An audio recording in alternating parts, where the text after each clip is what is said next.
नमस्कार दोस्तों, जाकिर सर जी की यूट्यूब चैनल पर आपका हार्दिक अभिनंदन।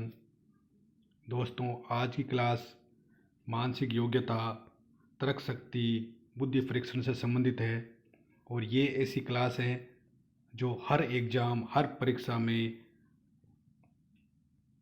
इससे संबंधित सवाल निश्चित तौर पर पूछे जाते हैं। दोस्तों, इस क्लास में हर सवाल को अलग तरीके से और कम समय में सोल्व करने की टेक्निक बताई जाएगी। तो निश्चित तौर पर आप अंत तक इस वीडियो में बने रहना ताकि इसका फ़ायदा आपको आने वाले एग्ज़ामों में मिलेगा। चलिए फिर शुरू करते हैं आज की क्लास का पहला क्वेश्चन है, आने वाले परसों के परसों रविवार आएगा, तो आप बताइए परसों कौन सा दिन था। बताइए दोस्तों, आने वाले परसों के परसों रविवार आएगा, तो परसों कौन सा दिन था। मंगलवार, सोमवार, रविवार, गुरुवार। आप पॉज करके इसे निश्चित तौर पर सोल्व करने का प्रयास करें। तो चलिए मैं बताता हूँ दोस्तों। इसके लिए आपको एक पॉइंट बनाना है। जैसे मैंने यहाँ पर एक पॉइंट बनाया है,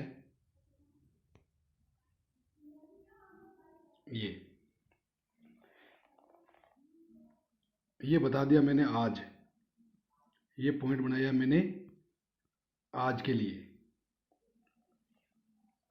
अब आने वाले परसों, इसका परसों होगा कल, परसों, ये परसों हो गया। परसों के परसों, फिर उसके परसों, ये परसों हो गया। इसके आगे कल, फिर परसों। ये आने वाले परसों के परसों रविवार, यहाँ पर संडे है, यहाँ पर संडे है। तो बताइए परसों कौन सा दिन था। परसों, तो ये फिर कल हो गया और इधर ये परसों। तो बताइए, ये आज है। आपको ये दिन बताना है, ये दिन कौन सा है। यहाँ संडे है तो यहाँ पर शनिवार होगा, यहाँ पर शुक्रवार होगा, यहाँ पर गुरुवार होगा, और जो आज है यहाँ पर बुधवार होगा। उससे आगे मंगलवार होगा। तो आज कौन सा दिन हुआ, तो परसों हुआ सोमवार। कौन सा दिन हुआ, सोमवार। इस तरीके से आने वाले परसों के परसों रविवार है, तो परसों का दिन क्या हुआ था, सोमवार। इस तरीके से पहले क्वेश्चन का सही answer option number B, option number B. चलिए अगले क्वेश्चन की ओर। अगला क्वेश्चन है, अष्टभुज आकृति में कितने विकर्ण होते हैं। जैसे हम देखते हैं एक आयत होता है, आयत 4 भुजों वाला होता है। उसके आमने सामने जो शीर्षों से होते हैं उनको मिलाने वाली जो रेखा होती है उसे हम विकर्ण कहते हैं। तो इसमें आयत में विकर्ण 2 होंगे, 1 और 2। इस तरीके से जो 8 भुजा वाली आकृति है उसके कितने होंगे। इसके लिए दोस्तों आपको एक छोटा सा सूत्र याद रखना है, n कोष्टक n-3/2। n का मतलब है जो आकृति यहाँ पर जितने भुजा की होती है वो। जैसे मान लो यहाँ पर अष्टभुज है, तो आपको 8 में से 3 गए 5/2। अब 2 से 8 4 बार भाग जाएगा, 4 को 5 से गुणा कर दो, 5 चौक 20। तो कितने विकर्ण होंगे, 20। इस तरीके से option number A is the right question, A is the right answer for this question. तो ये आपको याद रखना है, n-3/2। कितनी भी भुजा की आकृति आपको दे तो आप आराम से इस सूत्र से निकाल सकते हैं वो विकर्णों की संख्या। चलिए अगले क्वेश्चन की ओर। अगला क्वेश्चन है, 5 क्रमागत सम संख्याओं का औसत 60 है, तो सबसे छोटी संख्या क्या होगी। दोस्तों, औसत का मतलब होता है सबसे बीच वाली संख्या। सबसे बीच वाली। अब आपके पास 5 संख्या हैं, जैसे 1 2 3 4 और 5, ये 5 संख्याएं हैं। तो सबसे बीच वाली संख्या ये इसकी 60 है, वो औसत है। अब दोस्तों यहाँ पर सम संख्या है, तो सम संख्या निश्चित तौर पर हमें पता है कि जिसमें 2 का भाग जाता है वो सम संख्या है। तो 60 से पहले सम संख्या कौन सी होती है? 58 होती है। 58 से पहले कौन सी होती है? 56। और 60 से आगे 62, 62 से आगे 64। इस तरीके से हमें सबसे बड़ी पूछे तो 64 हो जाएगी, सबसे छोटी पूछे तो 56 हो जाएगी। तो दोस्तों इस क्वेश्चन का सही आंसर ऑप्शन नंबर डी। इस तरीके से हम आसानी से औसत वाले सवाल कर सकते हैं। चलिए अगले क्वेश्चन की ओर। अगला क्वेश्चन है, किन्हीं 10 संख्याओं का औसत 100 है। यदि प्रत्येक संख्या को 4 से विभाजित कर दिया जाए तो इस प्रकार से प्राप्त संख्याओं के नए समूह का औसत क्या होगा? दोस्तों 10 संख्याएं हैं, उनका औसत 100 है। अगर उन हर संख्या को 4 से विभाजित कर दिया जाए तो जो नई संख्या होगी उनके औसत क्या होगी? दोस्तों इसमें कुछ नहीं करना, आपको ये ध्यान रखना है, अगर 4 से विभाजित करना है तो औसत, जो औसत 100 है, औसत 100 है, इसमें 4 का भाग दे दो तो नया औसत हो जाएगा 25। बस यही आपका आंसर है। इस तरीके से इस क्वेश्चन का आंसर ऑप्शन नंबर सी। दोस्तों अगर यहाँ पर ये होता है कि 4 से गुणा करना है तो जो नया औसत था 100, इसको 4 से गुणा कर देते तो 400 हो जाता। अगर यहाँ पर ये बताता कि प्रत्येक संख्या को 4 घटाना है तो औसत में से 4 घटा देते। अगर जोड़ना होता तो औसत में 4 जोड़ देते। इस तरीके से हम औसत के सवाल कर सकते हैं। चलिए अगले क्वेश्चन की ओर। अगला क्वेश्चन रिश्ते से संबंधित है। ए प्लस बी का अर्थ है कि ए बी का पुत्र है। ए माइनस बी का अर्थ है कि ए बी की पत्नी है। तो बताइए P plus R minus Q का अर्थ क्या हुआ? तो दोस्तों इसके लिए हमको थोड़ा सा समझना पड़ेगा। P plus R minus Q, A B का पुत्र, ए प्लस बी का अर्थ होता है ए बी का पुत्र है, ए बी का पुत्र है यानी, तो पी प्लस आर, इसमें क्या हुआ? ये इसका पुत्र है, ये इसका पुत्र है। तो ये या तो पिता होगा आर या माता होगी, दोनों में से एक होगा, पिता या माता आर। आगे पूछा है कि ए माइनस बी का अर्थ है ए बी की पत्नी है, ए बी की पत्नी है, इसकी पत्नी ये है, तो ये पति हो गया। अब ये निश्चित तौर पर माता हो गई इसकी, क्योंकि पत्नी है तो ये माता होगी, पिता नहीं होगा। तो ये पुत्र हो गया, ये पुत्र, पी पुत्र हो गया, आर माता हो गई, क्यू पति हो गया। इस तरीके से अब हम ऑप्शन देखते हैं। ए ऑप्शन है क्यू पी का पुत्र है, क्यू पी का पुत्र है। नहीं दोस्तों, पी क्यू का पुत्र है, क्यू है वो पिता है। तो यहाँ पर कह रहा है कि क्यू पी का पुत्र, ये गलत है। क्यू पी की पत्नी है, क्यू पी की पत्नी है, ये भी गलत है, क्योंकि ये दोनों बाप बेटे हैं। क्यू पी का पति है, क्यू पी का पति है, नहीं, क्यू आर का पति है। इस तरीके से इस क्वेश्चन का सही आंसर होगा option number D, option number D, इनमें से कोई नहीं, इनमें से कोई नहीं। चलिए अगले क्वेश्चन की ओर। अगला क्वेश्चन है, 3 अंकों की ऐसी कितनी संख्याएं हो सकती है जो 5, 12 और 15 से पूर्णतः विभाजित होगी? दोस्तों 3 अंकों की संख्या बतानी है। 3 अंकों की संख्याएं कौन सी होती हैं? सबसे छोटी संख्या 3 अंक की 100 होती हैं, और सबसे बड़ी जो होगी वो होगी 9999, क्योंकि जैसे 1000 होगा 4 अंक हो जाएंगे। तो 3 अंकों की संख्या 100 से लेकर 999 तक। टोटल संख्याएं कितनी हो गई? 1000 संख्या। कितनी हो गई?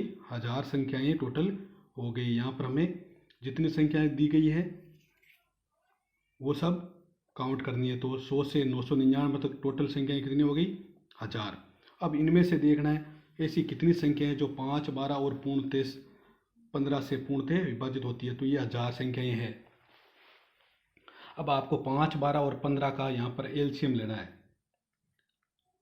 लघुत्तम समापत्ति। 5, 12 और 15 का एलसीएम 5, 12 और 15 का एलसीएम 60 होता है। कितना होता है? 60। तो आप जितने एलसीएम होता है उसका कुल संख्या में भाग दे दो। 0 से 0 कट गया। 100 में अगर हम 6 का भाग देंगे तो 16 छक्के 96, 16 छक्के 96 और शेष बच जाएगा 4। शेष बच जाएगा 4। शेष को आप काउंट नहीं करेंगे। इस तरीके से ये 16 यहाँ ऑप्शन में है नहीं, तो आप ऑप्शन नंबर सी को कर सकते हो। यहाँ पर 16, ऑप्शन नंबर सी 16, तो सही है ऑप्शन नंबर सी। 16 ऐसी संख्याएं हैं जो 5, 12 और 15 से विभाजित होंगी। इस तरीके से आप कोई सा भी सवाल किसी तरीके से 2 अंकों का, 3 अंकों का, 4 अंकों का आप कर सकते हो। इसमें क्या करना होता है, जितनी संख्याएं होती हैं उनका पहले एलसीएम निकालो और फिर टोटल संख्या में भाग दे दो। चलिए अगले क्वेश्चन की ओर। ये बहुत शानदार क्वेश्चन है। 2 की घात 10 का आधा क्या होगा? बताइए दोस्तों, आप पहुँच करके इस क्वेश्चन का उत्तर निकालने की कोशिश करें। 2 की घात 10 का आधा क्या होगा? यहाँ पर स्टूडेंट बहुत ज़्यादा गलती करते हैं। 2 की घात 10 का आधा सीधा कर देते हैं 2 की घात 5। ये गलत होगा। देखो कैसे, 2 की घात 10, 2 की घात 10 का आधा, आधा का मतलब होता है 2 का भाग। अब आप 2 का भाग दोगे तो यहाँ 2 की घात 10 है, तो इसको भी हम 2 की घात 1 मान सकते हैं। 2 की घात, अब देखो घातांक का नियम होता है, जब भाग में होती है हर एक से होते हैं 2 की घात 10, 2 की घात 1। अगर दोनों का आधार सेम होता है, जैसे इसका आधार 2 है, इसका आधार 2 है, तो जो घातांक होती है उनकी माइनस हो जाती है। तो 2 की घात 10 माइनस 1, तो कितने हो गए? 2 की घात 9। इस तरीके से इस क्वेश्चन का सही आंसर हुआ ऑप्शन नंबर डी। दोस्तों, ऐसे बिल्कुल सिंपल सवाल होते हैं जो बहुत कंफ्यूज कर देते हैं, तो थोड़ा ध्यान दे के समझ के इन क्वेश्चनों को करना होता है। चलिए अगले क्वेश्चन की ओर। 3 घंटियाँ 10, 12 और 15 मिनट के अंतराल पर बजती है। यदि तीनों घंटियाँ एक साथ अभी 4 बजे बजी हैं तो बताओ वह अब एक साथ कब बजेगी, कितने बजे बजेगी फिर? तो बताइए, 3 घंटियाँ 10, 12 और 15 मिनट के हर अंतराल पर बजती हैं। अभी 4 बजे तीनों एक साथ बजी हैं, तो अब आगे फिर कितनी बजे तीनों एक साथ बजेगी? इसके लिए आपको क्या करना है दोस्तों, वही सेम 10, 12 और 15 का हमें एलसीएम लेना है। 10, 12, 15 का एलसीएम लेना है। एलसीएम होता है 60। अब यहाँ पर सभी मिनट दिए हुए हैं, तो 60 ये मिनट हैं, 60 मिनट। अब 60 मिनट का क्या होता है? 1 घंटा होता है। अभी 4 बजे, अब अगले 1 घंटे बाद वो फिर बजेगी, तो 4, फिर 4 बजे में हम एक और जोड़ देंगे, तो अगले घंटियां हैं वो तीनों साथ 5 बजे बजेगी, 5 AM। इस तरीके से option number C, option number C सही आंसर है। चलिए अगले क्वेश्चन की ओर। कोई धनराशि 7 वर्षों में चक्रवृद्धि ब्याज की दर से दुगुनी हो जाती है, तो बताओ उसी धनराशि को 8 गुना होने में कितना समय लगेगा? यह चक्रवृद्धि ब्याज का सवाल है। देखिए यहाँ पर आपको क्या करना है, यहाँ पर आपको ऐसे लिखना है गुना, कितना गुना होती है, और यहाँ पर लिख लेना है आपको वर्ष, कितने वर्ष होती है। अब दुगुना होने में कितने वर्ष लेती है? 7 वर्ष। दुगुना होने में 7 वर्ष, तो 8 गुना होने में कितना वर्ष लेगी ये बताना है आपको। तो देखिए दोस्तों, यहाँ 8, 2 का 8 के साथ क्या संबंध हो सकता है, या 8 का 2 के साथ क्या संबंध हो सकता है? ये ऐसे हो सकता है दोस्तों, 8 को हम इस तरीके से लिख सकते हैं 2 की घात 3, 2 की घात 3, और जो घातांक है इसको हम 7 से मल्टीप्लाई कर देंगे, 7 तिरी 21, 7 तिरी 21। यहाँ पर हम गुणा कर देंगे, इसको 7 से क्या कर देंगे? गुणा। इस तरीके से 3 गुणा 7 बराबर 3 गुणा 7 बराबर 21। 21 वर्ष है वो 8 गुना होने में समय लगेगा। इस तरीके से हम अगर कोई सा भी सवाल है उसको हम आसानी से कर सकते हैं। चलिए अगले क्वेश्चन की ओर। अगला क्वेश्चन है, किसी वृत्त की त्रिज्या में 50% की वृद्धि होने पर इसके क्षेत्रफल में कितनी वृद्धि होगी? बताइए। अगर किसी वृत्त की त्रिज्या को हम 50% बढ़ा देते हैं तो उसके क्षेत्रफल पर क्या असर पड़ेगा, ये बताना है आपको। इसके लिए दोस्तों आपको एक सूत्र याद करना है, x plus Y plus X Y बटा 100। यहाँ x और y, x भी 50 हो जाएगा और y भी 50। यहाँ कभी कभार ऐसा होता है जैसे आयत में होता है लंबाई चौड़ाई, लंबाई को इतना बढ़ा दिया, चौड़ाई को इतना घटा दिया, उसकी जगह हम x और y दोनों को मान सकते हैं। प्लस एक्स वाई की जगह वही 50 गुणा 50, यहाँ दोनों गुणा में है, 50 गुणा 50 बट्टे 100।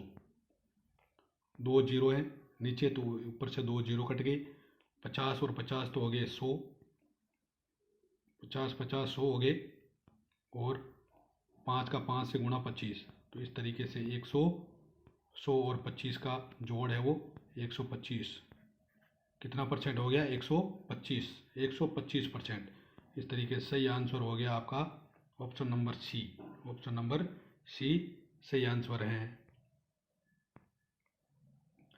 तो धन्यवाद दोस्तों, ये थी आपकी रीजनिंग की क्लास। कोशिश मैंने यही की है कि हर क्वेश्चन को बड़े आसानी से, आसान तरीके से, कम समय में आप वहाँ एग्ज़ाम में क्रैक कर सकें, ऐसा बताने का प्रयास किया है। निश्चित तौर पर ये क्लास अच्छी लगी होगी। अगर अच्छी लगी है तो शेयर, लाइक, सब्सक्राइब ज़रूर करें दोस्तों। धन्यवाद।